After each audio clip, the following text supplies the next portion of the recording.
Hello, and today we're looking at the evidence of stratospheric ozone depletion, and we'll be looking at measuring ozone, ground-based data collection, satellite surveys, air samples from the stratosphere, and variability in ozone layers like natural and anthropogenically caused variations. So, to start with then, measuring the ozone and if it was being affected by CFCs. It's very difficult to measure the ozone layer directly from the ground by measuring ozone concentration because it varies with height. And the height at which it's found is a long way up in the stratosphere, so it's at a high altitude. Which is difficult for humans to access in any case. So we do not usually measure O3 concentration. What we look at is the measure of UV light passing through it. So we indirectly measure ozone levels by measuring UV light transmission. So we get like an equivalence thickness of the ozone layer, and we measure it in Dobson units, named after the person who invented it. So it's abbreviated to DU, and it is equivalent to if you put so 100 DU or 100 Dobson units is equivalent to 1 millimeter thick ozone layer at sea level. So obviously at the lower pressures, high up in the stratosphere, that 1 millimeter ozone layer at sea level will be much thicker, kilometers thick. So it'll be spread out. Normal ozone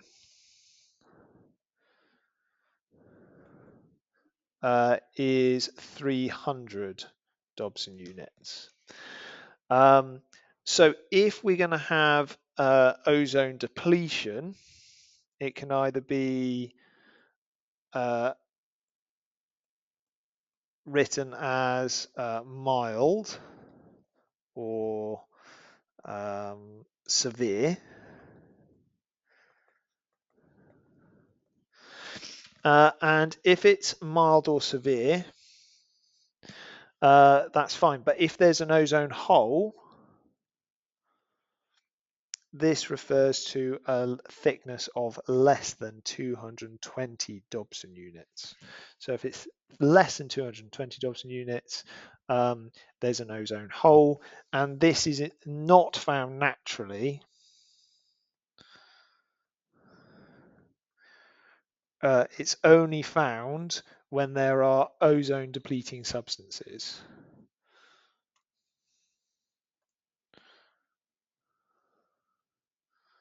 What have I done there?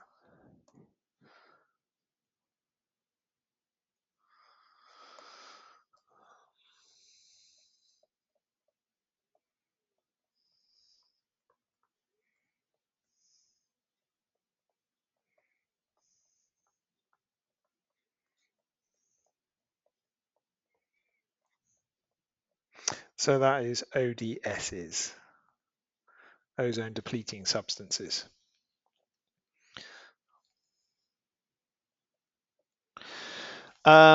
So how do we get this evidence? How do we measure these Dobson units? So once we had the Rowland-Molina hypothesis, scientists went out looking for evidence to support it. So where they first found some really strong evidence for this taking place was in Antarctica, at the British Antarctic Survey at Halley Station. And they used a device that could measure UV at ground level and found that it was elevated. So this was evidence of thinning of the ozone layer.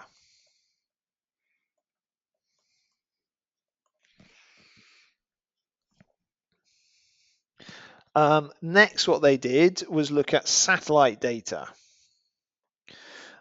So what they were looking at is obviously a satellite orbiting the Earth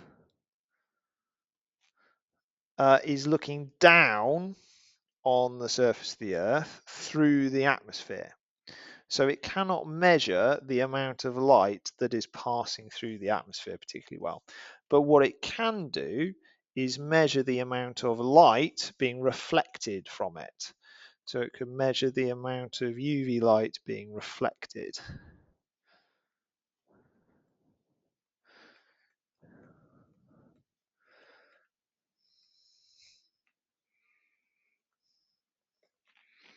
And what they found was that this was higher than expected.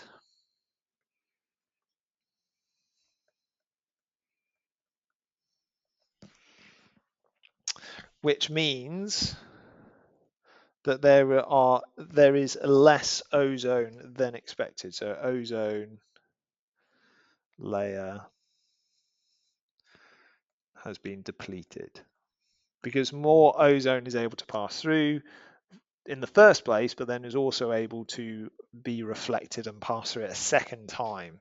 And actually, the first satellite surveys found UV readings so much higher than what they expected to find that they thought it was just a computer error of some form or a instrument error. So they discarded those initial readings, but it turned out they were correct. They were just dangerously low.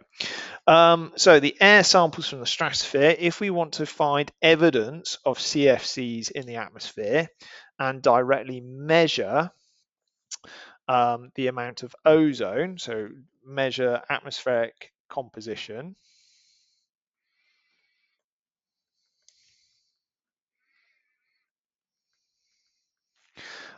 what they needed to do was somehow take samples up through the atmosphere.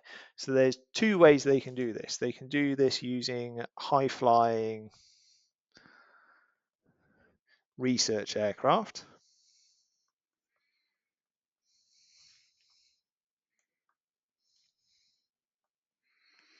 Flying as high as they possibly can, and they can take samples as they're going along. But they can also use helium balloons.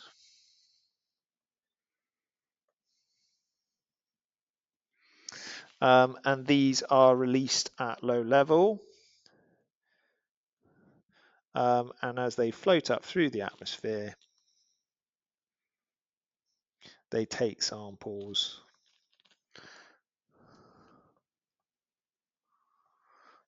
They're tested and then broadcasted back to a ground station to receive it. Okay, and what this found is that there were higher concentrations of things like chlorine and chlorine monoxide, which we know are the products of CFCs in high UV light levels. Now, the ozone layer is not constant at different places. So different areas, different heights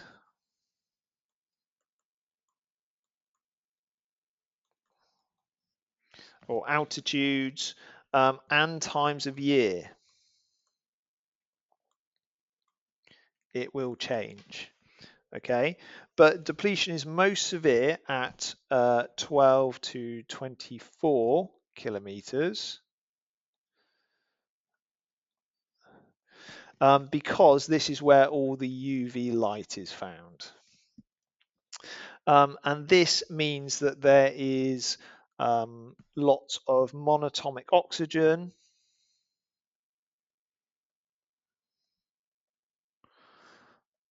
being broken apart from diatomic oxygen, and there's these chlorine free radicals which form chlorine monoxide, um, and this can then go on to react again to prevent ozone formation.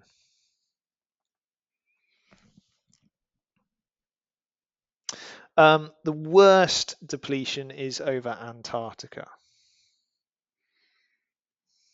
where it got down to 100 Dobson units, which is quite scarily low. But globally, it's a 4% reduction over that entire time.